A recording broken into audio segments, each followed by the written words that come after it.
ঠান্ডা লাগছে, দাঁড়া করে দিচ্ছি।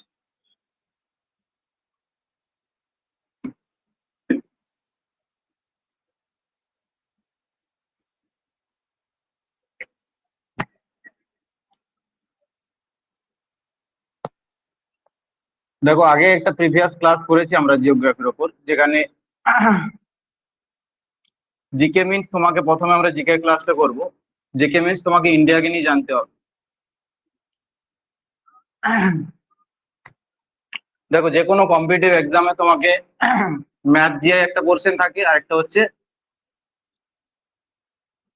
ইংলিশ থাকে, কোনো পরীক্ষায় থাকে, কোনো পরীক্ষায় থাকে না।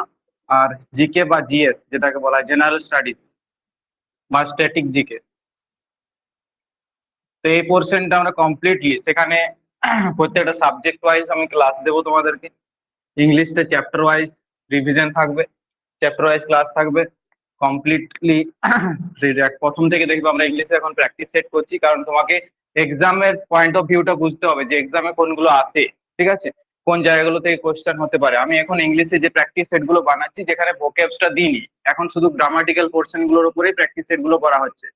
অ্যাকচুয়ালি ভোকাবুলারি সেকশন আর গ্রামার দুটো সেকশন হয় ইংলিশের, একটা হচ্ছে ভোকাবুলারি সেকশন আর একটা গ্রামার সেকশন।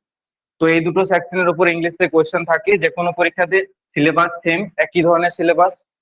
তো এখন আমরা গ্রামার পোর্শন থেকে প্র্যাকটিস সেট গুলো দিচ্ছি, ভোকাবুলারি সেকশনটা ডে বাই ডে তোমাদেরকে আমি ক্লাসে লিখিয়ে দেবো। তাছাড়া পিডিএফ তো পেয়ে যাবে, পিডিএফ একসাথে আমি দিয়ে দিতে পারি, চ্যাপ্টার ধরো ওয়ান ওয়ার্ডস এর একসাথে পিডিএফ আমার ওগুলো রেডি করাই আছে। তো সেটা করলে কিন্তু হয় না, আমি দেখেছি অনেক স্টুডেন্টস, আমার এক্সপিরিয়েন্স থেকে দেখেছি, যেখানে ভোকাবুলারি পিডিএফ দিলে তোমরা কেউ মুখস্থ করো না বা পড়ো না। তার জন্য আমি রেগুলার বেসিসে ক্লাসে কিছু ভোকাবুলারি ডিসকাস করব, সেগুলো গিয়ে বাড়িতে পড়ো। সেগুলো যদি 10টা ডিসকাস করে 10টাই মনে থাকে, তাও কিন্তু ডে বাই ডে তোমার ইমপ্রুভমেন্ট হবে। তো এইভাবে ভোকাবুলারি সেকশনটা আমরা ডেভেলপ করব। এবং জিকে জিএস এর মধ্যে জিকে মিন স্ট্যাটিক জিকে একটা পোর্শন থাকে, যেটা হচ্ছে এসএসসি যে কোনো, এসএসসি এমটিএস বলো, সিএইচএসএল বলো, সিজিএল বলো, বাকি আদার স্টাফ সিলেকশনের যে এক্সাম হয়, বাকি রেলওয়ে যে এক্সাম, যেখানে স্ট্যাটিক জিকে একটা মোস্ট ইম্পর্টেন্ট পার্ট। এবং জিএস এর মধ্যে জেনারেল স্টাডিজ এর মধ্যে geography, history, polity, Indian economics থেকে শুরু করে সবগুলোর উপর কোয়েশ্চেন হয়। তো সেইগুলো প্রত্যেকটা জায়গা আমরা এই 50% থাকে এই যে পোর্শন গুলো, আর 50% ম্যাথ জিআই থাকে। তো বাকি যে পোর্শনটা থাকছে সেটা আমরা কমপ্লিটলি আমি ক্লাসে তোমাদেরকে প্রোভাইড করব, ঠিক আছে। তো দেখো, প্রথমে আমরা ইন্ডিয়ান জিওগ্রাফির যে পোর্শনটা ডিসকাস করেছি, যেটা একটা ক্লাস, আজকে আবার পুরোটাই, অনেকে নতুন আছে যারা আগে ক্লাসটা করনি, তো সেই জায়গাটা পুরোপুরি রিভিশন করে একটা প্রথম থেকে রিভিশনও হয়ে যাবে, তার সাথে নতুন কিছু জিনিস আমরা একটু ডিটেলসে ডিসকাস করব। দেখো, জিওগ্রাফি মিনস প্রথমে যেটা জানতে হবে, আমাদের ইন্ডিয়ার ম্যাপ ওয়াইজ আমাদেরকে পড়তে হবে। আমি তোমাদেরকে একটা ম্যাপের কপি বানিয়ে দেবো, যেখানে প্রত্যেকে ম্যাপ থাকবে, 10টা কি 12টা ম্যাপ তোমাদেরকে দেবো, যে ম্যাপ গুলোতে তোমরা ধরো ন্যাশনাল পার্ক নিয়ে তুমি পড়ছো, সেই ন্যাশনাল পার্ক কোন জায়গাতে, কোন স্টেটে কোন ন্যাশনাল পার্ক আছে। ধরো এখানে এখানে ধরো মধ্যপ্রদেশ আছে, মধ্যপ্রদেশে যে ন্যাশনাল পার্ক গুলো আছে সেগুলো তুমি এখানেই লিখবে নামগুলো। ছত্তিশগড়ে যে ন্যাশনাল পার্ক আছে সেখানে তুমি ছত্তিশগড়ে লিখবে ন্যাশনাল পার্কের নামটা। এইভাবে সেট গুলো আমি প্রত্যেকটা ম্যাপ প্রোভাইড করে দেবো, সেই ম্যাপে তোমরা প্রত্যেকটা জায়গায়, ধরো গুজরাটে তুমি যে ন্যাশনাল পার্ক আছে সেগুলো লিখলে এখানে। তো এইভাবে ধরো কর্ণাটকে তুমি ন্যাশনাল পার্ক লিখছো, বন্দিপুর লিখছো, এখানে বন্দিপুর নামটা লিখে দিলে এরকম ভাবে। তো এইভাবে ন্যাশনাল পার্কের নামগুলো বা বিভিন্ন রামসার সাইটের নাম, বিভিন্ন মানে অ্যাটমিক পাওয়ার স্টেশনের নাম, বিভিন্ন বার্ড স্যাংচুয়ারির নাম, স্টেট ওয়াইজ আমরা জিনিসগুলোকে সাজাবো। কয়েকটা ম্যাপ তোমাদেরকে আমি প্রোভাইড করব, যেগুলো প্রত্যেকটা পিডিএফ গুলো বা জেরক্স করে নিতে পারো। সেই জেরক্স ফর্মে তোমরা ম্যাপ গুলো কালেক্ট করে যেভাবে তোমাদেরকে বানাতে বলবো, আমি আমাকে স্যাম্পল কপি তোমাদেরকে দিয়ে দেবো। এরপর একটা আলাদা গ্রুপ করা হবে, যে গ্রুপটাতে যারা সিরিয়াসলি ক্লাস করছে তাদেরকে নিয়ে আমি গ্রুপটা বানিয়ে দেবো। এই গ্রুপটাতে অনেকে অনেকে ঢুকে আছে, যে গ্রুপটাতে থাকবে না আজকের পর থেকে, যারা ক্লাস করছে তাদেরকে নিয়ে আলাদা গ্রুপ আমি একটা করে দিচ্ছি আজকে। তো যেখানে আমি এই মেটেরিয়ালস গুলো প্রোভাইড করব, যেখানে তুমি ওই ম্যাপ ওয়াইজ জিনিসগুলোকে বানাতে হবে কিভাবে, স্যাম্পল কয়েকটা বানিয়ে দেবো। আর ক্লাসের সাথে সাথে তুমি ওগুলো বাড়িতে গিয়ে তৈরি করে নেবে। তো সিস্টেম আছে কিছু পড়ার, সেগুলো তোমাদেরকে আমি দেখাবো। তো দেখো, প্রথমত ইন্ডিয়াকে নিয়ে জানতে হবে, ইন্ডিয়ান পলিটিক্যাল জিওগ্রাফি। দেখো, পলিটিক্যাল কথাটার অর্থ হচ্ছে, সেটা বুঝতে হবে। আমরা যে ম্যাপটা দেখি, যে ম্যাপে বিভিন্ন স্টেট ওয়াইজ ভাগ করা আছে, স্টেট ওয়াইজ আছে, যে ভাগ করা থাকে এই ম্যাপটাকে বলা হয় পলিটিক্যাল ম্যাপ। দেখো ম্যাপ কয়েকটা ভাগ হয়, ম্যাপের কয়েকটা ভাগ হয়, তার মধ্যে একটা হচ্ছে পলিটিক্যাল ম্যাপ। ম্যাপ কয়েকটা ভাগ হয়। নাম্বার ওয়ান কি বললাম, পলিটিক্যাল ম্যাপ। কিছু আছে থিমেটিক ম্যাপ, আর কিছু আছে ফিজিক্যাল ম্যাপ। এই তিন ধরনের ম্যাপ হয়, ঠিক আছে। তোমরা আগের দিন আমি একটা ক্লাসে বলেছিলাম, যেটা হচ্ছে এই গ্লোবের ছবিটা এঁকেছিলাম, এটা হচ্ছে globe. Globe is the original replica of the earth. Replica of earth. Globe is the original replica. Replica মানে কি, পুরোপুরি সেম আর্থের মতো করে এই গ্লোবটা তৈরি। গ্লোবটা আমি দেখিয়েছিলাম, যেখানে হচ্ছে মাঝে যেটা রয়েছে সেটা হচ্ছে 0 ডিগ্রি। এই 0 ডিগ্রি, এটার কি নাম বলা হয়, ইকুয়েটর। একটু শর্ট রিক্যাপ করে নিচ্ছি। ইকুয়েটর, ইকুয়েটর বাংলা হচ্ছে নিরক্ষরেখা। সব বাংলা বলবো, চিন্তার কোনো কারণ নেই, কিন্তু ইংলিশটা পড়তে শিখতে হবে, কারণ তুমি এমন কিছু এক্সাম দেবে যেখানে ইংলিশটা তোমাকে বাঁচাবে। ধরো অনেক জায়গাতে তুমি বেঙ্গলির মিনিংটা বুঝতে পারছো না, ইংলিশটা দেখে তোমার মনে পড়ে যাবে। এখন এখন সমস্ত পরীক্ষায় দুটো ভার্সনে কোশ্চেন হয়, বাংলাতেও থাকে ইংলিশ থাকে। তোমরা এখানে রিসেন্ট গ্রুপ সি এর পরীক্ষা হলো, দেখেছো, যারা পরীক্ষা দাওনি তারাও কোশ্চেন গুলো দেখবে। কোশ্চেন গুলো দেখাটা খুব ইম্পর্টেন্ট। আর স্টেটের যে পরীক্ষাগুলো হয়, সেই যে জিকে গুলো আছে, যেগুলো এমনি আমার ক্লাস করলে তুমি এমনিতে কমন পেয়ে যাবে, ঠিক আছে। তো এই কিছু কোয়েশ্চেন থাকে, দেখবে দেখবে এই যে পরীক্ষা হলো, একটা দুটো সবাই ভুল করেছে, একটা দুটো সবাই ভুল করেছে। কিছু জিকে একটা দুটো কোয়েশ্চেন ছিল যেগুলো খুব ডাউটিং কোয়েশ্চেন, মানে তুমি হয়তো যার হয়েছে আন্দাজে হয়ে গেছে, ঠিক আছে। একটা দুটো কোয়েশ্চেন একটু ডাউট ছিল, মানে আমি নিজে পার্সোনালি দেখেছি, দুটো কোয়েশ্চেন একটু ডাউট হবে প্রত্যেকটা স্টুডেন্টের।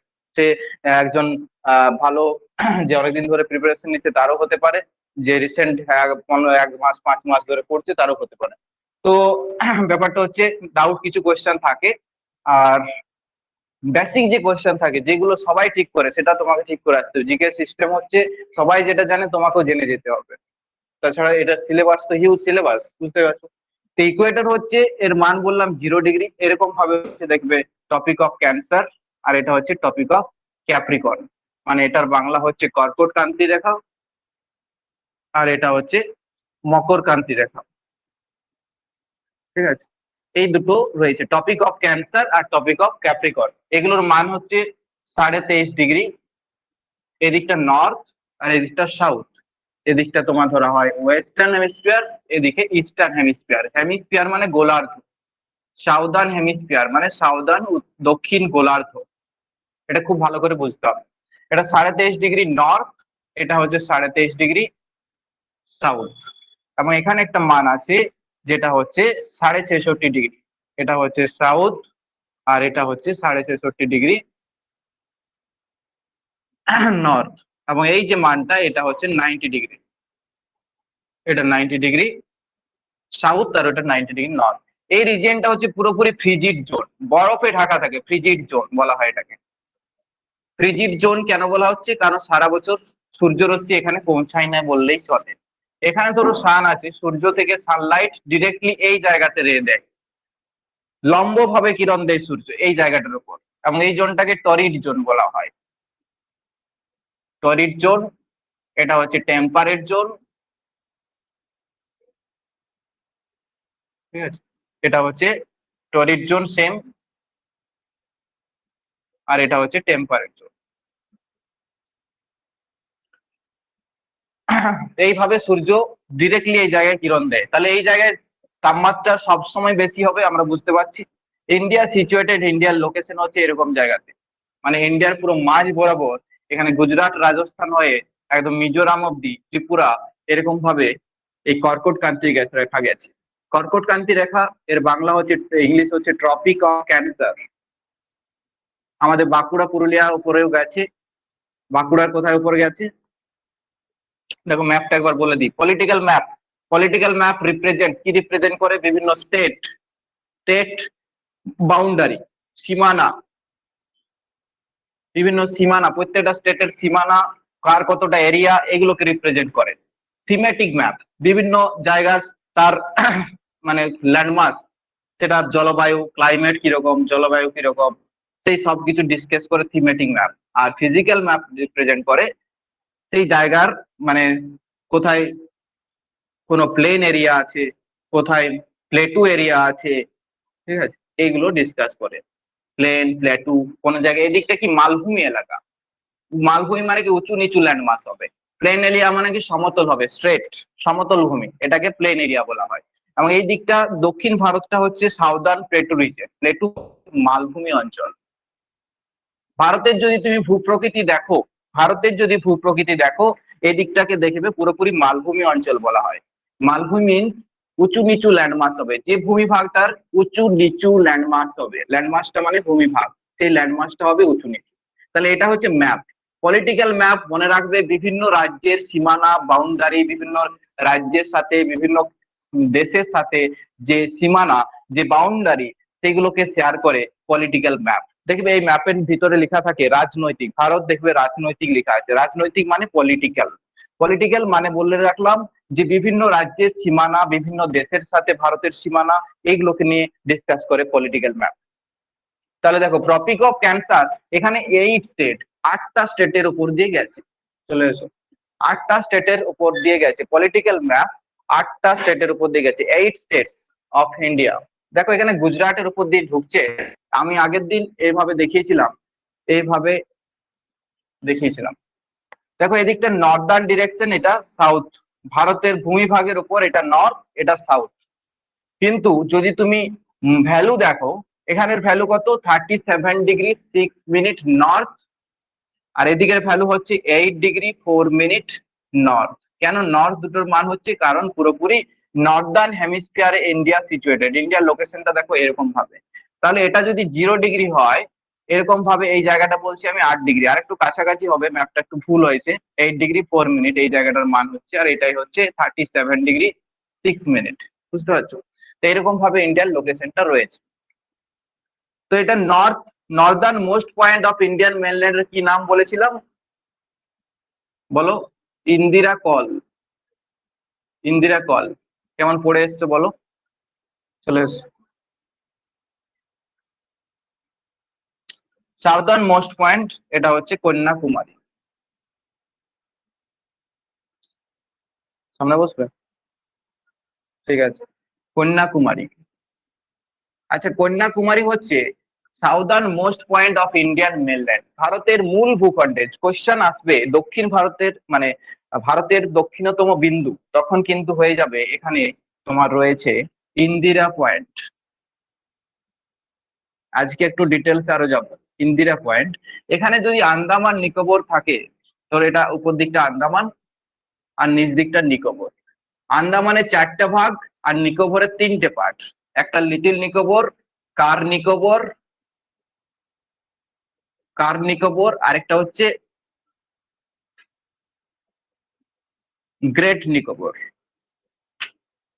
এই গ্রেট নিকোবরের পার্ট হচ্ছে ইন্দিরা পয়েন্ট।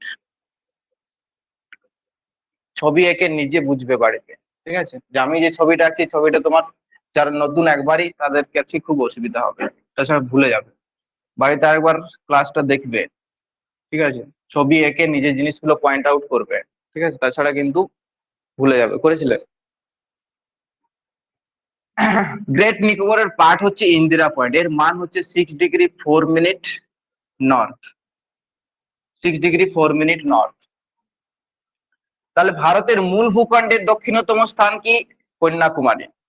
মূল ভূখণ্ড কথাটা যুক্ত থাকবে, আর ভারতের দক্ষিণতম স্থান হলে ইন্দিরা পয়েন্ট কোশ্চেন আসবে। এই কন্যাকুমারীর আরেকটা নাম হচ্ছে ক্যাপ ক্যামোরিন, ক্যাপ ক্যামোরিন। দুটো ওয়ার্ড আরো ইউজ হয়, এটা হচ্ছে টপ মোস্ট পয়েন্ট, ইংলিশে যদি কোশ্চেন হয় তাহলে এটা টপ মোস্ট পয়েন্ট লেখা থাকবে, আর এটা টিপ মোস্ট পয়েন্ট। টিপ মানে নিচ দিকে, সর্বোচ্চ নিচের জায়গা ভারতের মূল ভূখণ্ডে, এটা হবে কন্যাকুমারী, ঠিক আছে? মূল ভূখণ্ডের tip most point of Indian mainland, তাহলে কি হবে? কন্যাকুমারী। এটা কোন স্টেটের মধ্যে পড়ছে? হ্যাঁ, তামিলনাড়ু পড়ছে। তামিলনাড়ুর ক্যাপিটাল কোথায়? তামিলনাড়ুর ক্যাপিটাল হলো চেন্নাই। তো এটা হচ্ছে টিপ মোস্ট পয়েন্ট, আর এটা টপ মোস্ট পয়েন্ট। এই জায়গাটার নাম বললাম ইন্দিরা কল। দেখো এখানে একটা স্টেট, দুটো ইউনিয়ন টেরিটরি আছে, একটা জম্মু কাশ্মীর আর একটা লাদাখ। আচ্ছা বলো তো, জম্মু কাশ্মীর এবং লাদাখ দুটো ইউনিয়ন টেরিটরি, কখন এই দুটো রিকগনাইজড হয়েছে, মানে পরিচিত হয়েছে, কখন থেকে এই দুটো ইউনিয়ন টেরিটরি হয়েছে? ভেরি গুড, 2019 সালের 31শে অক্টোবর। আচ্ছা বলতে পারবে 31শে অক্টোবর দিনটি কি দিন হিসাবে পালিত হয়? Very good, unity day. Unity day মানে হচ্ছে কি একতা দিবস, একতা দিবস, ইউনিটি ডে অফ ইন্ডিয়া। এই দিনটা কার, কাকে স্মরণ করে এটা পালিত হয়? সর্দার বল্লভভাই প্যাটেল। সর্দার বল্লভভাই প্যাটেলকে চেনো? বল্লভভাই প্যাটেল হচ্ছে হ্যাঁ স্বরাষ্ট্রমন্ত্রী, বা ইংলিশ কি? Home minister. ঠিক আছে, তাহলে সর্দার বল্লভভাই প্যাটেল কোথায় আছে বলতো? একটা স্ট্যাচু আছে সর্দার বল্লভভাই প্যাটেলের গুজরাটের। গুজরাটের কোথায়? আহমেদাবাদ। আহমেদাবাদকে ভারতের ম্যানচেস্টার বলা হয়। উত্তর ভারতের ম্যানচেস্টার কাকে বলা হয়? কানপুর। কানপুর কোন নদীর তীরে অবস্থিত? গঙ্গা। দক্ষিণ ভারতের ম্যানচেস্টার কাকে বলা হয়? কোয়েম্বাটোর। কোয়েম্বাটোর কোন নদীর তীরে একটু পরে বলবো, মানে ওগুলো এত ডিটেলস এখন যাচ্ছি না। দেখো সর্দার বল্লভভাই প্যাটেল একে মনে রেখে ইউনিটি ডে সেলিব্রেট করা, এটা নিচে একটা গল্প বলেছিলাম ছোট করে। সর্দার বল্লভভাই প্যাটেলকে কেন ইউনিটি ম্যান অফ ইন্ডিয়া বলা হয়? দেখো এটা স্ট্যাচুটা ওয়ার্ল্ড এর সব থেকে হাইয়েস্ট স্ট্যাচু। কত মিটার হাইট? 182 মিটার। ক্লাসে মুখস্থ হয়ে যাবে। ঠিক আছে, ক্লাসে মুখস্থ হয়ে যাবে। 182 মিটার হাইট, ওয়ার্ল্ড এর সব থেকে বড় স্ট্যাচু। এবং এটাকে কেন ওনাকে কেন ইউনিটি ম্যান বলা হয়, ইউনিটি ম্যান অফ ইন্ডিয়া? আগের দিন বলছিলাম কাশ্মীরের একটা গল্প। কাশ্মীর এবং হায়দ্রাবাদের যারা নিজাম ছিল, তারা ভারতের সাথে অ্যাড হতে চায়নি সেই সময়। ইন দ্য মেন টাইম 1947 সালে যখন স্বাধীন হয়, ভারতের স্টেট ওয়াইজ ভাগ হবে, পাকিস্তান ইন্ডিয়ার মধ্যে ভাগ হবে। ঠিক আছে, সেই সময় সর্দার বল্লভভাই প্যাটেল ছিলেন একজন মেল লিডার এই ইউনিটি করার ক্ষেত্রে। মানে এই হায়দ্রাবাদ চেয়েছিল যে এরা সভারেনিটি চাইছিল, প্রথমে এরা ভারতের সাথে থাকতে চায়নি। এবং কাশ্মীর তো কোনোদিনই চায়নি, কাশ্মীর পাকিস্তানের সাথে হাত মিলিয়েছিল। পাকিস্তানের বিভিন্ন যারা পাক সেনা ছিল তাদের সাথে পুরো পাকিস্তান ক্যাপচার করে নিয়েছিল জায়গাটা। পরে ইন্ডিয়ান আর্মি গিয়ে পরে পুরো, মানে অনেক হিন্দু তো মরে, মানে ম্যাক্সিমাম হিন্দু ছিলই না, সবাইকে মেরে ফেলেছিল। ঠিক আছে, তো সেই জায়গাটা পরে ইন্ডিয়ান আর্মি দখল করেছিল, কিছুটা তা দখল করতে পারেনি। সেই জায়গাটা দখল করতে পারেনি, সেটা পাকিস্তান দখল করে রেখেছে। সেটাকে কি বলা হয়? পিওকে, পাক অকুপাইড কাশ্মীর। কি বলা হয়? পাক অকুপাইড কাশ্মীর। এই যে বর্ডারটা ভারত পাকিস্তানের, এখানে পাক অকুপাইড কাশ্মীরের যে বর্ডার আছে সেটার নাম কি? LOC, line of control. তাহলে পাকিস্তানের সাথে একটা বর্ডার কি বললাম? Line of control. আরেকটা বর্ডার কি আছে এখানে?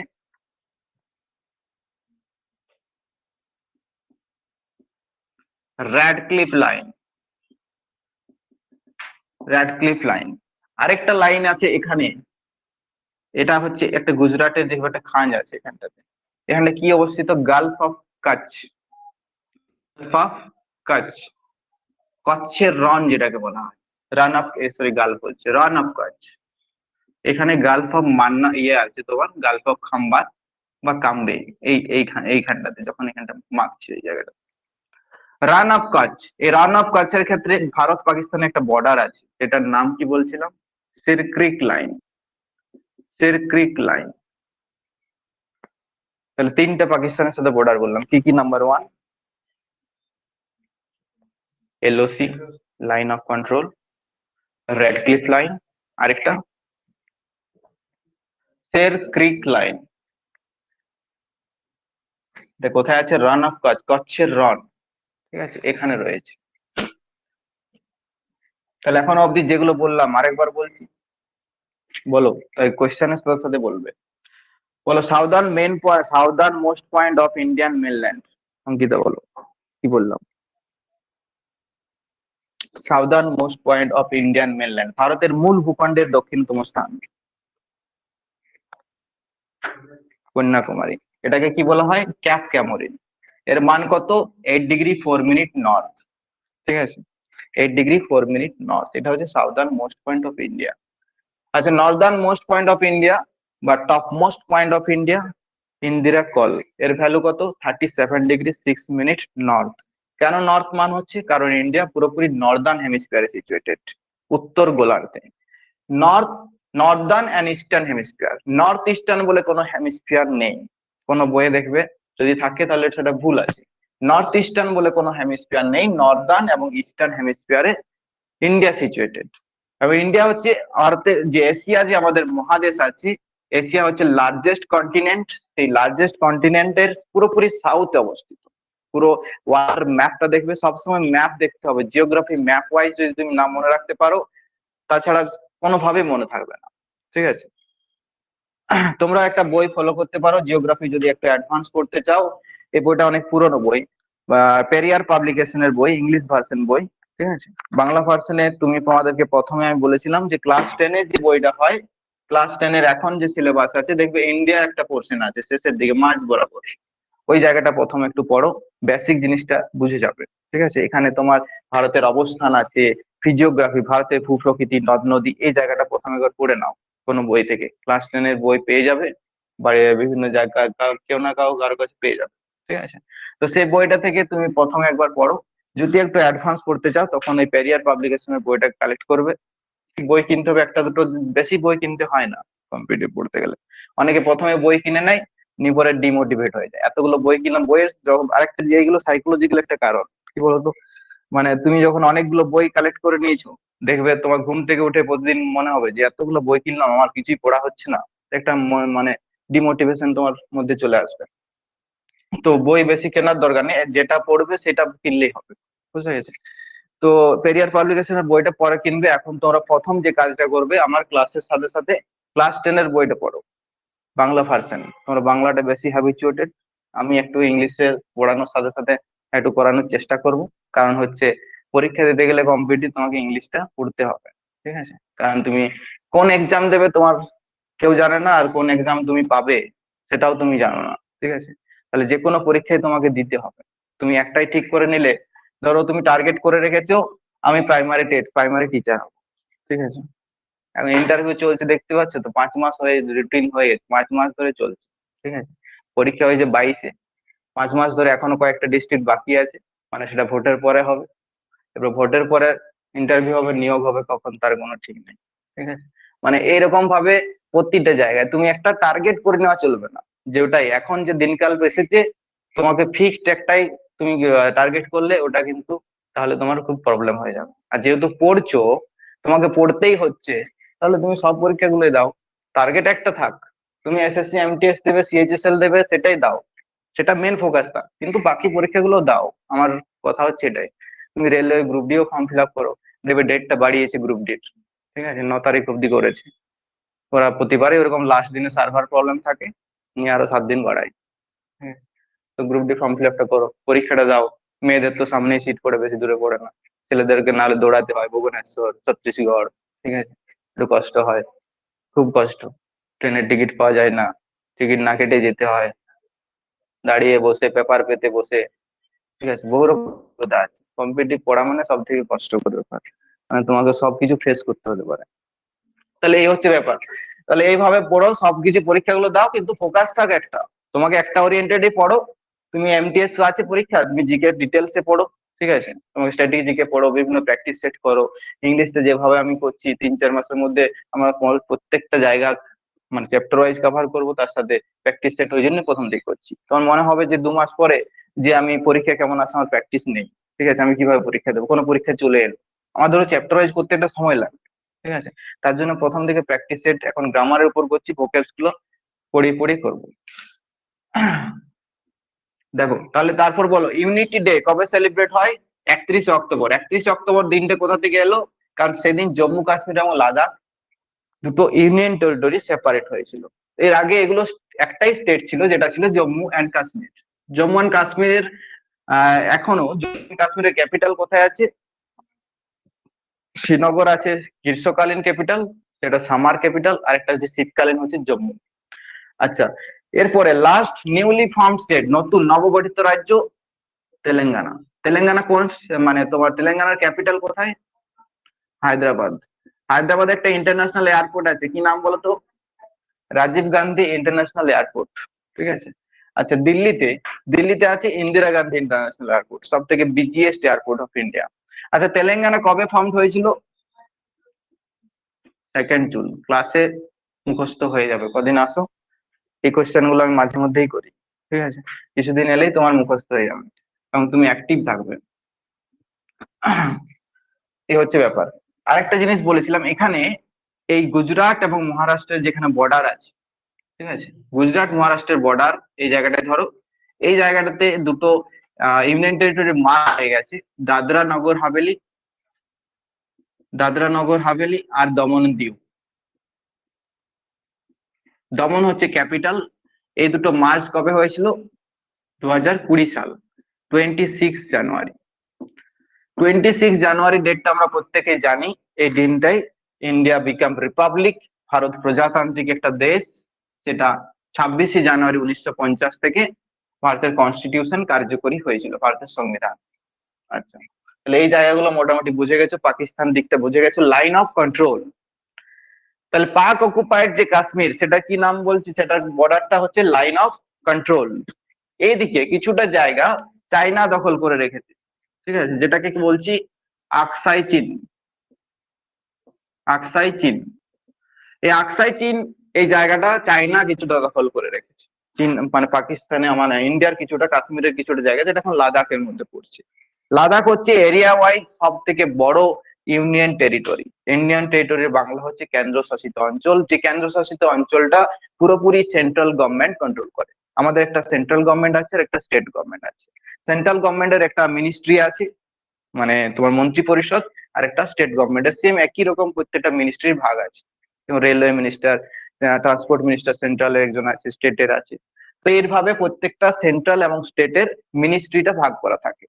তাহলে এই যে আকসাই চীন জায়গাটা, যে জায়গাটা এখন পড়ছে লাদাখের মধ্যে, যে লাদাখের যে জায়গাটা দখল করে রেখেছে চায়না, সেই জায়গাটার বর্ডার, সেটাকে বলছি আমি line of actual control, LAC, line of actual control.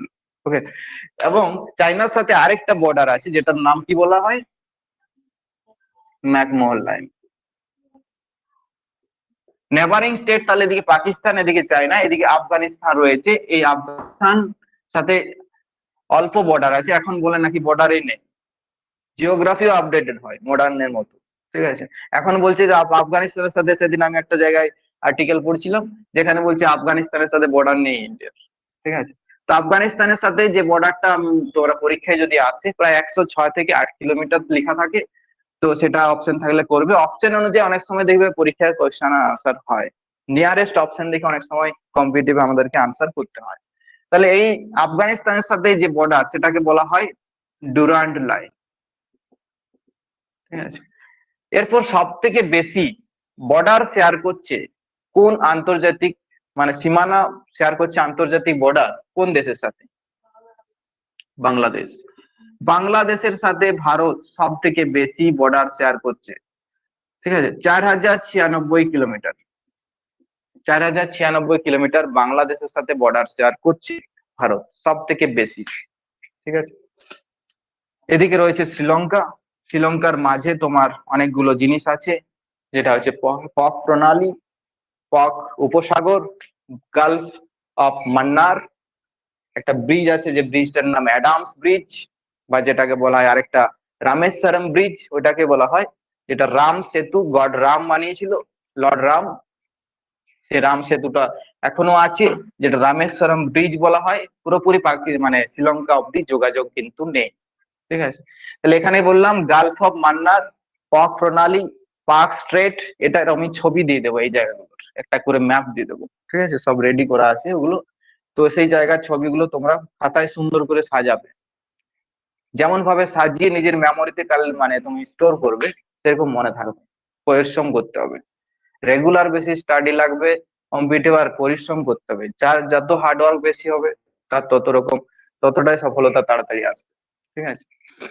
তো এখানে একাডেমিকের থেকে অনেক বেশি পড়তে হবে। তুমি এটা ভালো করে শুনে রাখো, অনেকে তুমি মনে মনে তুমি ভাবো যে তুমি মাধ্যমিক বা HS পরীক্ষার আগে যেরকম পড়তে, সেরকম কি আদৌ পড়ছো এখন? এখন এই সময় পড়াটা কতটা ডিফিকাল্ট তুমি জানো? কারণ হচ্ছে তোমার ফোকাসটা ঠিক নেই।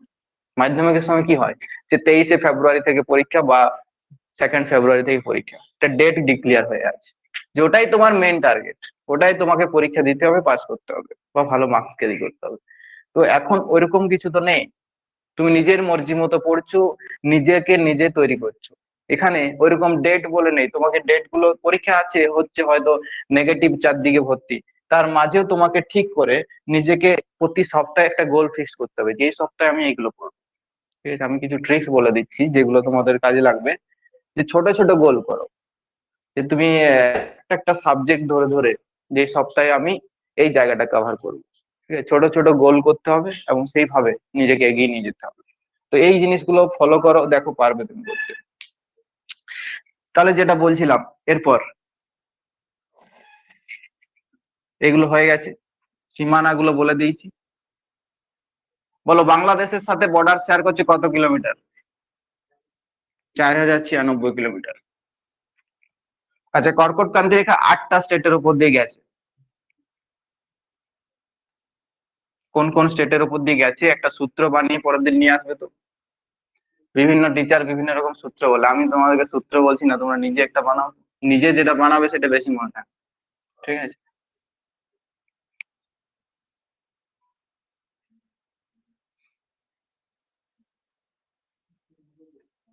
কোয়েশ্চেন এসেছিল না কমন কোয়েশ্চেন, ওগুলো যারা একটু সেন্স আছে তারাই করে দেবে না সেটা, যে অপশন গুলো ছিল। আমি কেরালা অপশন দিয়েছি, কেরালা কখন হবে, মাঝ দিয়ে গেছে।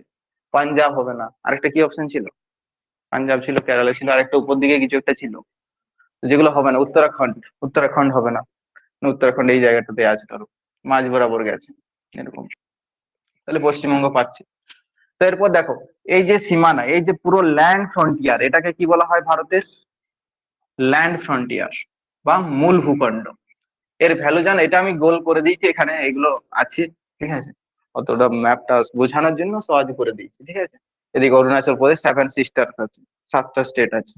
ঠিক আছে, কি কি 7 সিস্টার বলো তো? অরুণাচল প্রদেশ, মেঘালয়, বলো, মিজোরাম, মণিপুর, নাগাল্যান্ড, ত্রিপুরা, আরেকটা কি, আসাম। হলো, কটা হলো? 7টা হয়েছে। আর সিকিমটা সাইড একদিকে রয়ে গেছে উপরটাতে। সিকিমের ক্যাপিটাল কোথায়?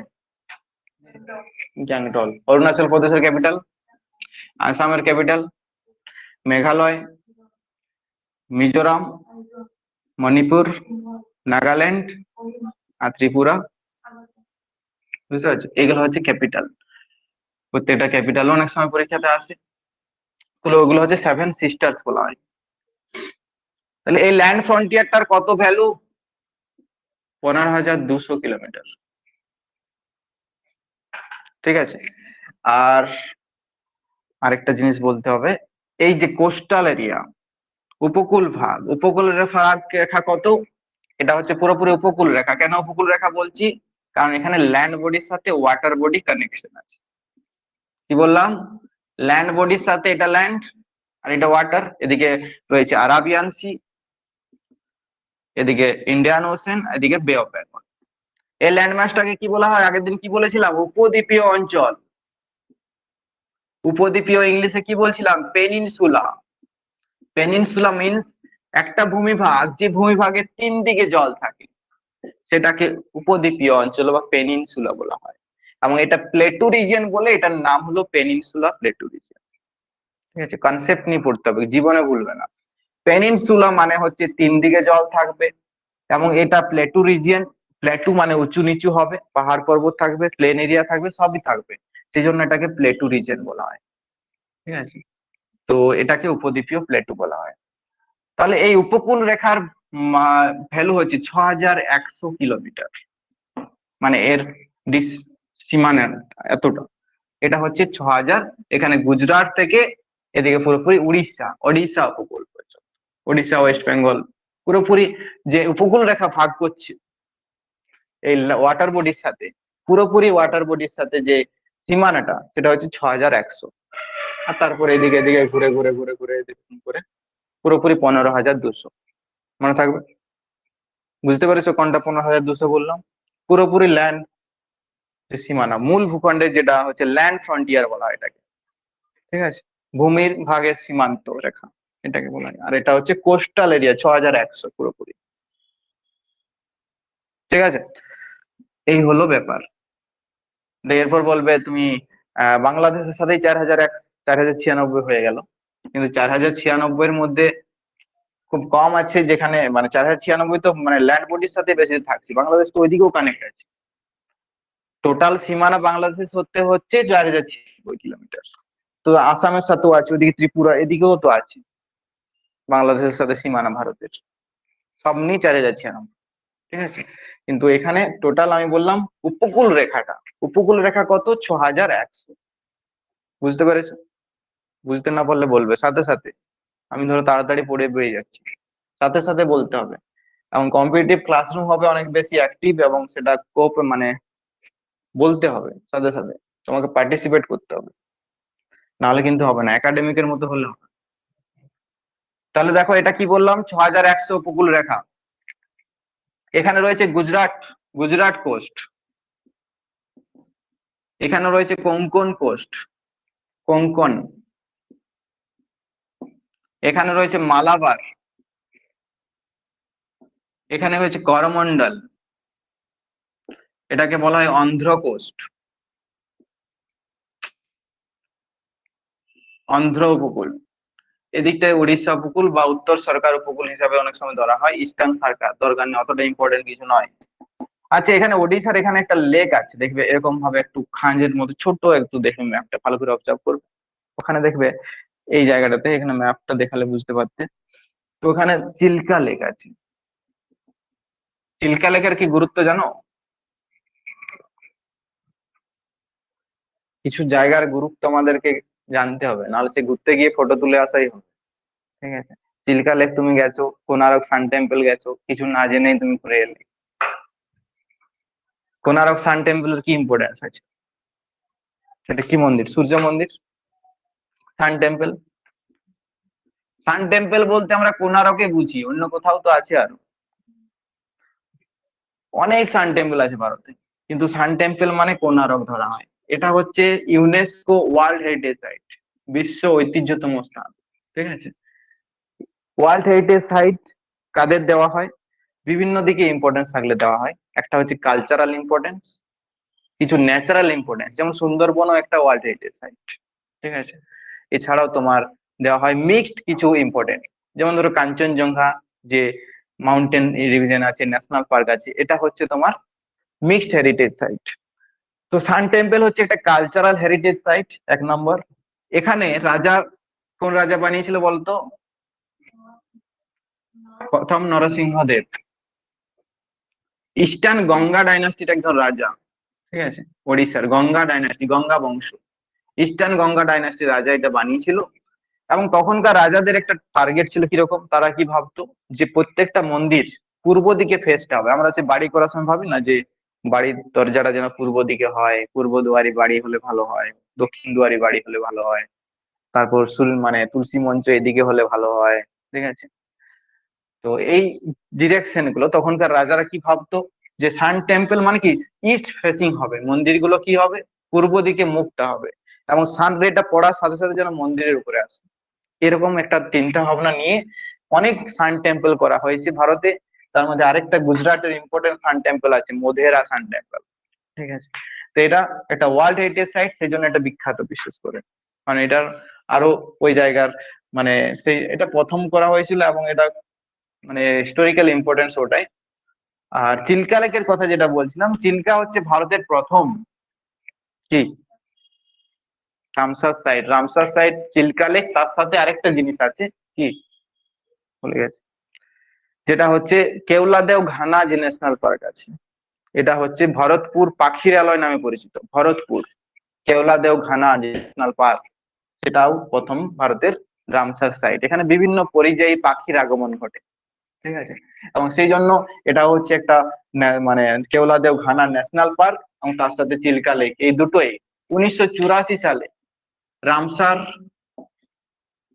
রামসার সাইটে তকমা পেয়েছি। রামসার হচ্ছে কি একটা সম্মেলন হয়েছিল, রামসার সম্মেলন কিসের সাথে যুক্ত? সহজ কোয়েশ্চেন হলে এটা হবে যে রামসার সম্মেলন কিসের সাথে যুক্ত? জলাভূমির সাথে যুক্ত। ওয়াটার, অ্যাকচুয়ালি বিশ্বের যে জলাভূমি আছে সেই জলাভূমিকে সংরক্ষণ করার জন্য, যাতে সেগুলোকে নষ্ট হয়ে না হয়ে যায়, তার জন্য এই সম্মেলনটা হয়েছিল, এই মিটিংটা হয়েছিল। কোথায় হয়েছিল? এই রামসার জায়গাটাতে হয়েছিল। এটা হচ্ছে ইরানের একটা শহর, ইরান। ইরান, ইরাক যে ক্যাপিটাল আছে, ইরানের ক্যাপিটাল কোথায়?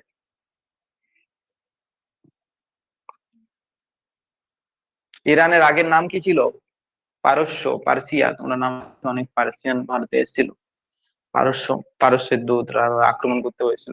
তো পার্সিয়া, দারিয়াস বলে একজন রাজা ছিল। দারায়ুস বা দারিয়াস, হিস্ট্রি আরো পড়তে হবে। তো এটা হচ্ছে ইরাক এবং ইরান, যেগুলো হচ্ছে পেট্রোলিয়াম এক্সপোর্টিং কান্ট্রি। তোমরা ওপেক নাম শুনেছো? Organisation of petroleum exporting country. ওখানে মাটি করলে জল বেরোয় না, মাটির নিচে তেল বেরোয়। ওখানে জলটা ওদেরকে পুরোপুরি কিনে খেতে হয়। আমাদের 105 টাকা লিটার পেট্রোল কিনতে হচ্ছে, ওদেরও ওইরকম জলটা কিনতে হয়। ঠিক আছে। জামা কাপড় ওরা একবার পরে নোংরা হয়ে গেলে ফেলে দেয়, ওটা আর পরে না। কারণ আরো তো ওই টাকায় আরেকটা নতুন জামা হয়ে যায়। ঠিক আছে, যদি কাছে ওই জল দিয়ে, জল কিনে করে যদি জামাটা ধুতে হয়, তাহলে নতুন জামা হয়ে যাবে। তো ওই জামাগুলো ইন্ডিয়াতে এসে আবার বিক্রি হয়। ঠিক আছে, একবার করে পরে যেগুলো বিক্রি করে দেবে। তো এই হচ্ছে ব্যাপার। তো ইরাক, ইরান, ইরানের ক্যাপিটাল তেহরান, ইরাকের ক্যাপিটাল হচ্ছে বাগদাদ। আস্তে আস্তে জানবে কান্ট্রি ক্যাপিটাল কারেন্সি ওটা কিভাবে করতে হবে। কোন কান্ট্রি যখন এলো কারেন্ট অ্যাফেয়ার্সে, কারেন্ট অ্যাফেয়ার্স পড়ার ট্রিক্স আছে। কোন কান্ট্রি যখন এলো সেই কান্ট্রির সাথে ক্যাপিটাল কারেন্সিটা মুখস্থ করে দিতে হবে। ঠিক আছে। আর এরকম ভাবে মাঝে মধ্যে একটু রিডিং দেবে। তরুণ গোয়েল বইটাতে দেখবে আছে শেষের দিকে, বা তোমাদেরকে আমি নোটসও দিয়ে দেবো। আজকে গ্রুপটা ফর্ম করি, গ্রুপে সবকিছু বলবে যা যা দরকার হবে যে কোনো সময়। সমস্ত কিছু ম্যাটেরিয়াল যা কিছু দরকার হবে যে কোনো জায়গার উপর, স্ট্যাটিকের উপর। দেখো কান্ট্রি ক্যাপিটাল কারেন্সির উপর তোমার ক্লাস করার দরকার নেই। ঠিক আছে, কারণ ওগুলো মুখস্থর মতো ব্যাপার। কোন কান্ট্রির ক্যাপিটাল আসছে, ক্যাপিটাল কখন আসবে, যখন যে কান্ট্রিটা কোনো কিছু চারদিকে, আমাদের ওয়ার্ল্ডে বিভিন্ন জায়গায় যুদ্ধ হচ্ছে, ইন্ডিয়াতে এখন হোলি খেলা হচ্ছে।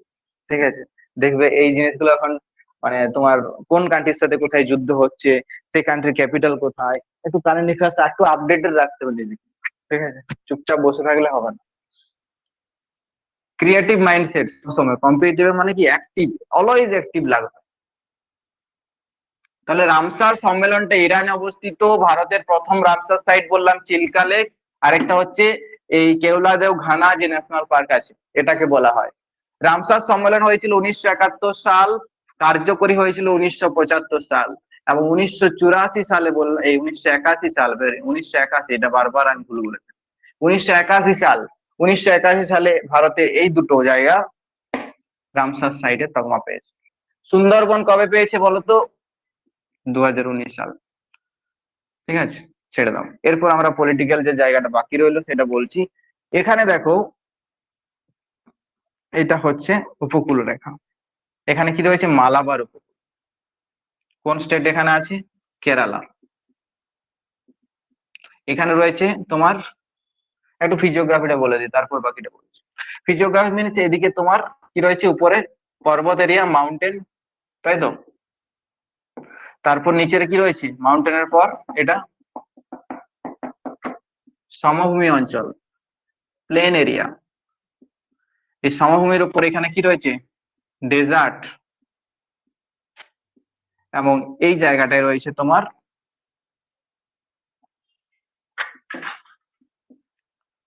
দক্ষিণ ভারতের মালভূমি অঞ্চল। দক্ষিণ ভারতের যেটা পেনিনসুলা প্লেটিউ রিজিয়ন, এটা হচ্ছে, এবং এটা হচ্ছে উপকূল, কোস্টাল রিজিয়ন। এই হচ্ছে ভারতের ফিজিওগ্রাফিক ডিভিশন। তাহলে ফিজিক্যাল ম্যাপে এগুলো দেখায়। ফিজিক্যাল ম্যাপে কি করবে? এটা মাউন্টেন এরিয়া, পাহাড় পর্বত গুলোকে দেখাবে। কোথায় সমভূমি অঞ্চল সেটাকে দেখাচ্ছে। ডেজার্ট রিজিয়ন এটা দেখাচ্ছে। পেনিনসুলা প্লেটু রিজিয়ন এটা, এবং তার সাথে উপকূল রেখা, এটাকে নিয়ে হচ্ছে ভারতের ফিজিওগ্রাফিক্যাল ডিভিশন, ভারতের ভূপ্রকৃতিগত বিভাগ। এটাকে জানতে হবে প্রথম। এরপর মাউন্টেন এরিয়াতে কি আছে? হিমালয় রয়েছে এরকম ভাবে, হিমালয় এরকম ভাবে রয়েছে।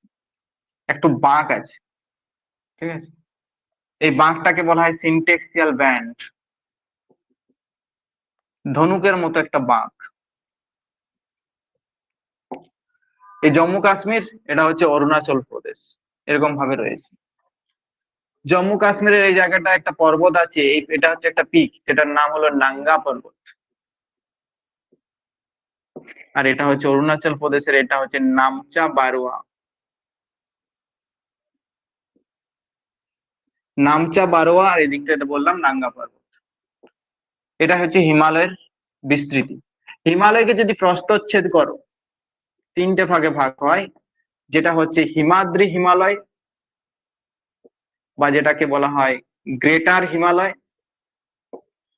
একটা হচ্ছে হিমাচল হিমালয়, মাঝেরটা, যেটাকে বলছে মিডিল হিমালয়। আর একটা হচ্ছে শিবালিক হিমালয়। এটা আমরা ছোট সময় পড়েছি, ক্লাস 10-এর বইটা গিয়ে পড়বে, সব বুঝে যাবে বেসিক গুলো। শিবালিক হিমালয়, যদি কেউ ঘরে থাকে তাকে পড়াবে, ক্লাস 10-এর স্টুডেন্টকে পড়ানো অনেক লাভ আছে কিছু জায়গা। ঠিক আছে, হিস্ট্রিটা তোমার কাজে লাগবে, এখন মডার্ন হিস্ট্রি আছে ক্লাস 10-এ। ঠিক আছে, জিওগ্রাফিটা এই দিকটায় পড়াতে হবে। ঠিক আছে, তো এটা হচ্ছে শিবালিক হিমালয়। শিবালিক হিমালয়, শিবালিক হিমালয়কে বলা হয় লেজার হিমালয়।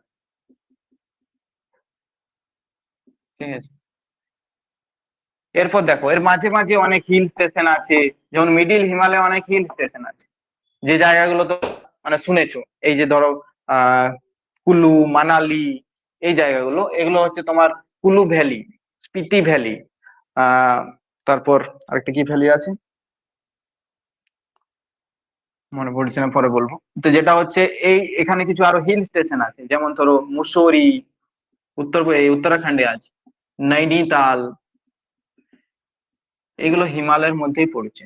তারপর ধরো নন্দা দেবী, এটাও তোমার একটা ইম্পর্টেন্ট পিক, পর্বত শৃঙ্গ হিমালয়ের। হিমালয়ের সর্বোচ্চ শৃঙ্গের কি নাম? হিমালয়ের সর্বোচ্চ শৃঙ্গ,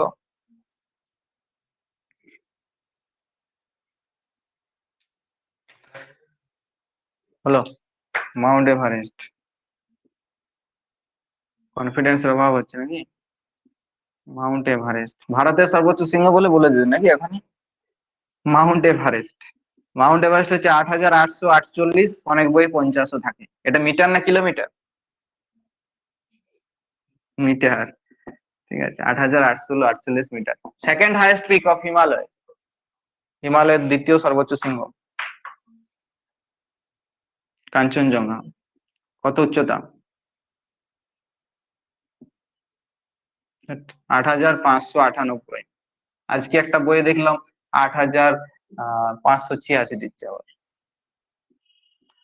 8,598, এটাই পড়ে আমি অভ্যস্ত, এটাই আশা করি থাকবে। তো 8,598 মিটার, আবার আমিও কিলোমিটার, এটা হচ্ছে উচ্চতা। আচ্ছা, এরপর আছে অনেকগুলো, মাকালু, ফালুট,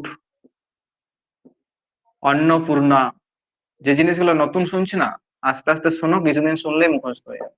কিন্তু তোমাকে রেগুলার ক্লাসটা আসতে হবে, পার্টিসিপেট করতে হবে, ক্লাসে যেগুলো ডিসকাস হচ্ছে বাড়িতে একবার যে স্মরণ করতে হবে খাতাটা খুলে। ঠিক আছে, প্রতিদিন ঘুমানোর আগে যদি আমি বলি এটা বারবার বিভিন্ন ক্লাসে, আজকে সারাদিন কি করলে যদি মনে করতে পারো, কি পড়লে সেটা যদি একটু মনে করতে পারো, সেটাই তোমার থাকলো, বাকিগুলো সব ডিলিট হয়ে যাবে সকাল। ঠিক আছে, ঘুমালে শেষ। আর ঘুমটা আছে বলে আমরা বেঁচে আছি, ঘুম না থাকলে অর্ধেক মানুষ আগেই মারা যেত। ঠিক আছে, ঘুমের মধ্যে অনেক শান্তি আছে, সব জিনিস মনে রাখা ঠিক নয়। আগে আজকে যা করেছো সব জিনিস যদি মনে থাকে পরের দিনকে, সেগুলো কষ্ট দেবে। তো বেশি জিনিস মনে রাখা ভালো না, তো তার জন্য এইগুলো মনে রাখতে হবে।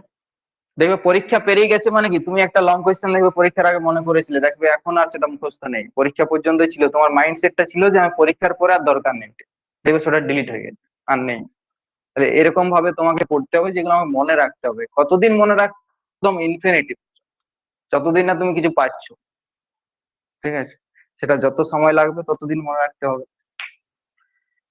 তো এটা হচ্ছে হিমালয়ের তিনটে ভাগ, প্রস্থচ্ছেদ। এটা হচ্ছে কি বললাম, হিমাদ্রি হিমালয়, বলছো না তোমার মুখে বলতে হবে, হিমাদ্রি হিমালয়। হিমাদ্রি হিমাচল, এটাকে বলছি আমি মিডিল হিমালয়।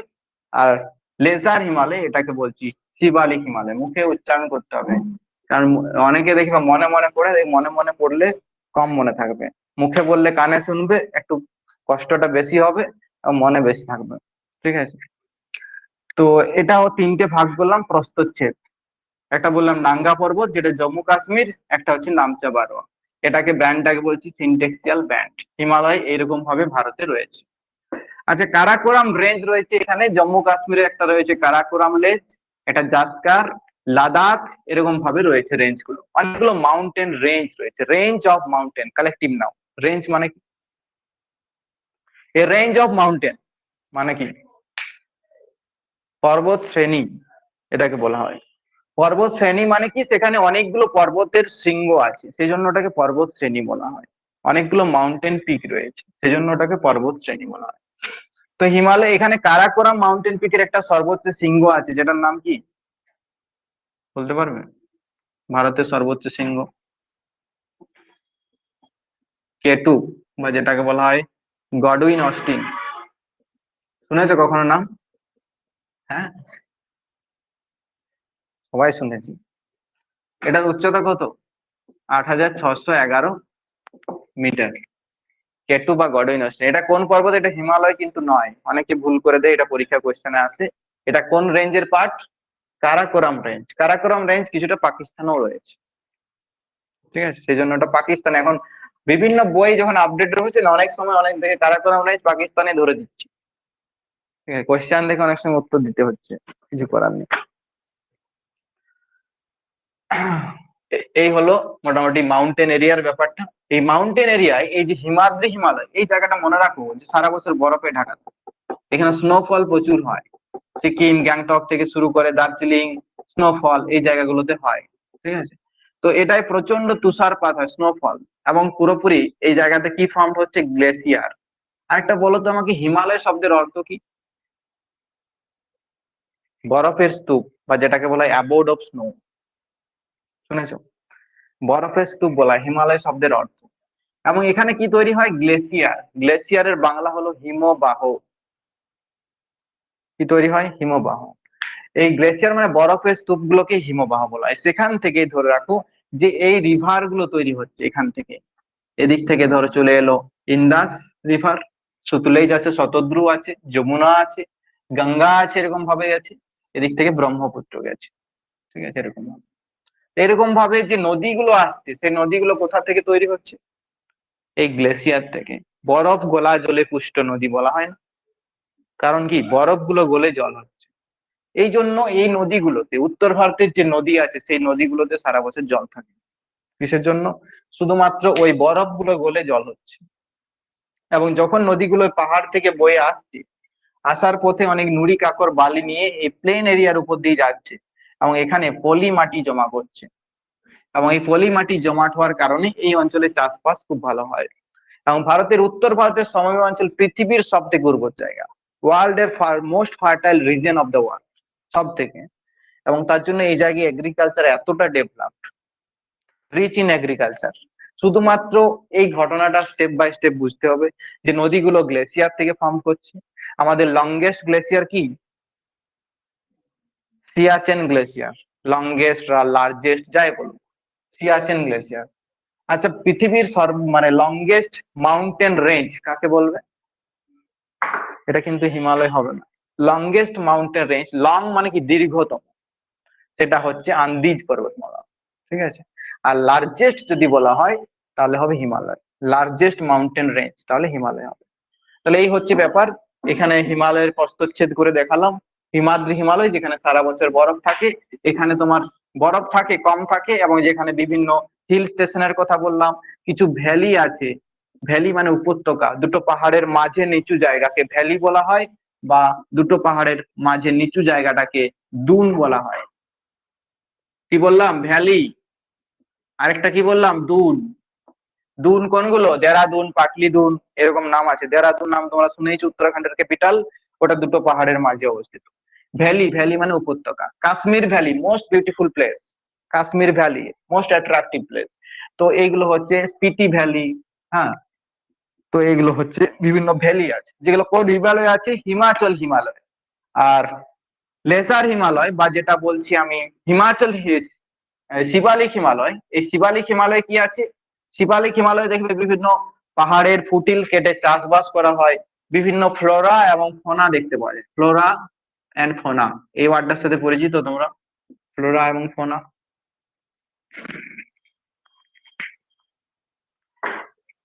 প্রাইমারি টেট দেবে, পড়ো এখন থেকে। ফ্লোরা ফোনা এগুলো জানতে হবে এভিএসে। ফ্লোরা মানে কি? ফ্লোরা হচ্ছে প্ল্যান্ট কিংডম, উদ্ভিদ জগতের বিভিন্ন যে উদ্ভিদ জগৎটা পুরোটাকেই ফ্লোরা বলা হয়, ঠিক আছে। আর ফনা হচ্ছে প্রাণী জগৎটা পুরোটাই। বিভিন্ন স্পেসিস দেখতে পাওয়া যায় হিমালয়। যেমন ধরো এখানে আমাদের দক্ষিণ ভারতে কি আছে? ওয়েস্টার্ন ঘাট মাউন্টেন আছে। ওয়েস্টার্ন ঘাট মাউন্টেনে বিভিন্ন ফ্লোরা পাওয়া যায়। ফ্লোরা মিনস বিভিন্ন ডিফারেন্ট কাইন্ডস অফ স্পেসিস, যেখানে তুমি ইয়ে দেখতে পাবে, নতুন নতুন স্পেসিস এখন ডিসকভার্ডও হতে পারে আরো। মানে এটা হচ্ছে একটা বায়োস্ফিয়ার রিজার্ভ বলা হয়। বায়োস্ফিয়ার রিজার্ভ পশ্চিমঘাট পর্বতমালাকে বলা হয়। এখানে বিভিন্ন ধরনের ফ্লোরা ফোনা দেখতে পাওয়া যায়। ফ্লোরা মিনস উদ্ভিদ জগৎকে ফ্লোরা বলা হয়, আর ফোনা মিনস প্রাণী জগৎকে বলা হয়। অ্যানিম্যাল কিংডম, সমস্ত লিভিং ক্রিয়েচার, লিভিং বিং কে ফোনা বলা হয়। তাহলে এই যে পাদদেশ যেটা বললাম, foothills of Himalaya, Shivalik foothills, এখানে বিভিন্ন ফ্লোরা এবং ফোনা দেখতে পাওয়া যায়। এবং এই পাদদেশে বিভিন্ন এগ্রিকালচারে developed region, agriculture developed region, এটা হচ্ছে শিবালিক হিমালয় রিজিয়ন। তাহলে হিমালয় প্রস্থচ্ছেদ করে তিনটে জায়গাতে কিরকম ভাবে আছে জিনিসগুলো একটু দেখালাম। সেখানে রিভার গুলো ফর্ম করছে, গঙ্গা রিভার ফর্ম করছে গঙ্গোত্রী গ্লেসিয়ার থেকে, যমুনা যমুনোত্রী, এখানে রয়েছে সুতলেজ রিভার, সব মানস সরোবরের কাছাকাছি থেকে তৈরি হচ্ছে। সুতলেজ রিভার বলবে যে কোন পাস দিয়ে ভারতে প্রবেশ করেছে? পাস মানে বাংলাতে বলা হয় গিরিখাত। এটা খুব common question. Sutlej river, Sutlej মানে শতদ্রু নদী। ইন্দাস রিভারের 5টা উপনদী আছে, পশ্চিম বাম তীরের উপনদী। ইন্দাস, ইন্দাসের বাংলা কি? সিন্ধু নদী। সিন্ধু নদীর 5টা উপনদী আছে, কি কি বলতো? বাম তীরের উপনদী ঝিলাম, চেনাব, রাবি, বিয়াস আর সুতলেজ বা শতদ্রু, এরকম সাজিয়ে পরপর রাখতে হবে। তো ইন্দাসের যে 5টা 5 হ্যান্ড ট্রিবিউটারি, ইন্দাস এদিক থেকে যাচ্ছে বলে, ধরো এদিক থেকে যখন যাচ্ছে নদীটা, এদিকটা হচ্ছে বাম দিক, এদিকটা ডান দিক। তো বাম দিকে এই 5টা আছে, ডান দিকে আরো তিনটে চারটা আছে। তিনটা হচ্ছে সায়ক, গিলগিট, আরেক দুটো আছে, অতটা ইম্পর্টেন্ট নয়। এই 5টা তোমাকে জানতে হবে।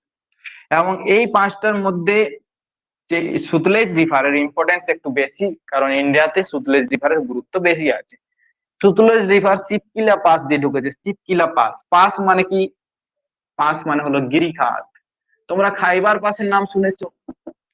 ভারত আফগানিস্তানের সাথে একটা পাস আছে এখানে, যেখানে বহিঃশত্রুর আক্রমণ মোহাম্মদ ঘুরি থেকে শুরু করে সবাই কিন্তু ওই দিক দিয়ে ঢুকেছিল। পাস মানে গিরিখাত বা রাস্তা, ধরে রাখো। দুটো পাহাড়ের মাঝে যে রাস্তা, নিচু জায়গা, ভ্যালি, পাস, দুন, এগুলো একই ধরনের জিনিস। পাস মানে গিরিখাত। এই গিরিখাত দিয়ে বহিঃশত্রুর আক্রমণ হয়। এটা ইতিহাসে তোমরা অনেকবার শুনেছো, খাইবার পাস। ভারত আফগানিস্তানের সাথে ডুরান্ট লাইনের কথা বললাম, 106 থেকে 808 কিলোমিটার। এই সিন্ধু নদীর যে শিবকিলা পাস দিয়ে বললাম, যেটা ইন্দাস রিভার, যেটা ভারতে ঢুকেছে, এরকম অনেক সময় কোয়েশ্চেন হয়, ঠিক আছে। তো এগুলোও বুঝতে হবে। তো এই হচ্ছে মাউন্টেন, তার নিচে প্লেন, আর এটা হচ্ছে সমভূমি অঞ্চল। এটা desert region, desert rain, the great Indian desert, মানে যেটা হচ্ছে থর মরুভূমি অঞ্চল। এখানে মেনলি কি ধরনের গাছ দেখতে পাওয়া যায়?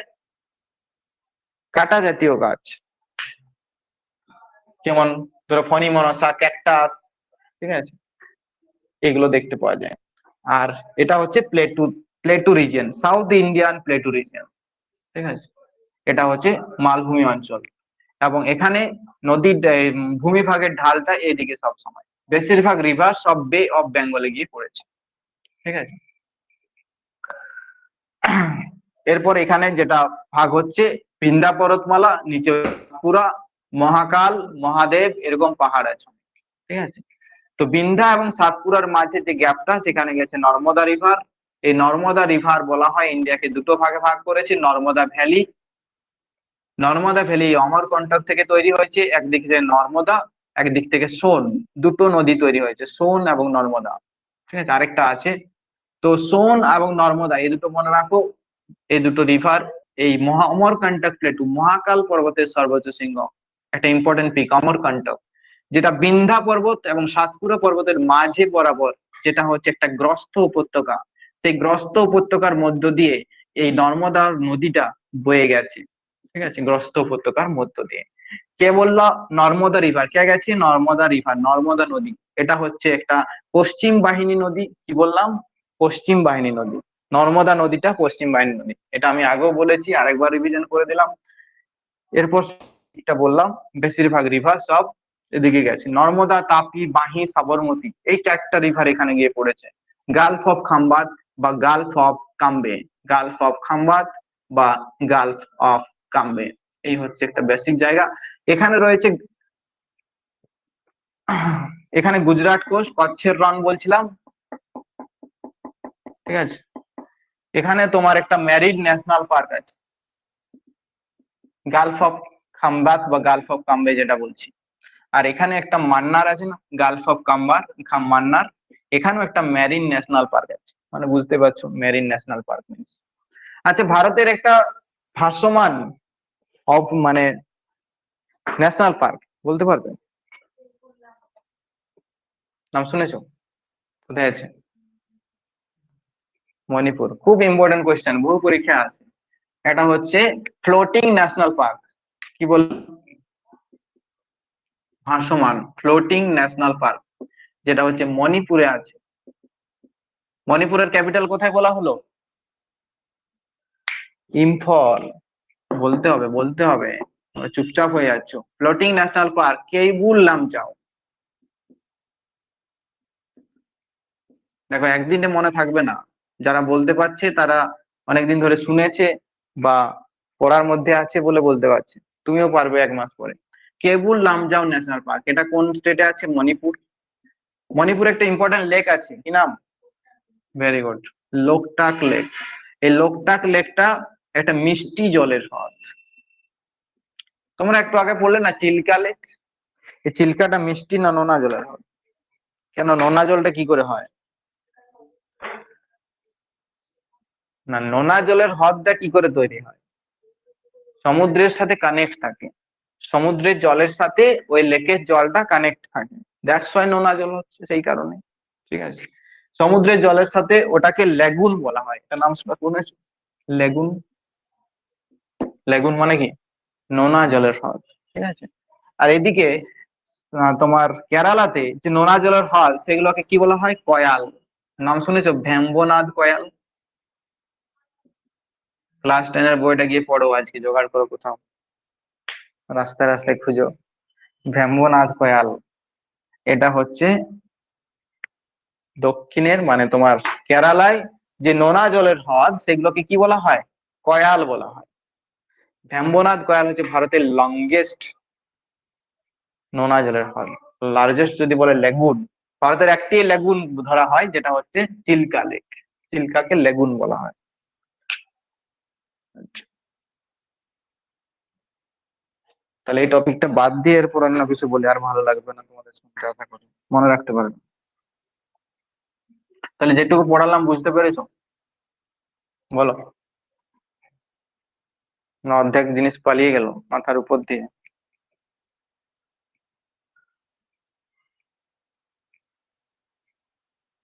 কনফিডেন্স বাড়লো না কমলো বলো? আচ্ছা, আন্দামান নিকোবরের মাঝে একটা চ্যানেল গেছে, কত ডিগ্রি বলতে পারবে? 3টে চ্যানেল আছে, 8 ডিগ্রি, 9 ডিগ্রি আর 10 ডিগ্রি। আন্দামান নিকোবর, আজকের এই একটা চ্যানেলে মনে রাখ করে আসো, পরের দিন দুটো বলবো। 10 ডিগ্রি চ্যানেলটা হচ্ছে আন্দামান আর নিকোবর, অ্যাকচুয়ালি কার নিকোবর আর লিটিল আন্দামান। যদি আরো ডিটেলস অপশন দেয় তাহলে এটা হবে লিটিল আন্দামান আর নিচে রয়েছে কার নিকোবর। ঠিক আছে, আন্দামান নিকোবরের মধ্যে একটা চ্যানেল আছে, এটাকে বললাম 10 ডিগ্রি চ্যানেল।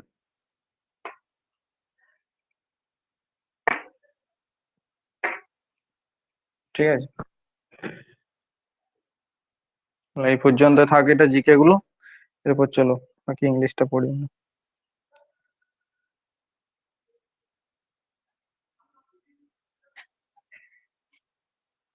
জেরক্সটা নিয়ে আসতে পারবে এই যে সায়ন ভাই? টাকার মোড় থেকে। আমি আজ সময়ই পাইনি আনতে। হুম, কালী মাথায় পাঠিয়ে দিচ্ছি, বলে দিচ্ছি আমি ফোন করে। দাঁড়াও বলে দিচ্ছি, তারপর যাবে, আগে করে রাখুক।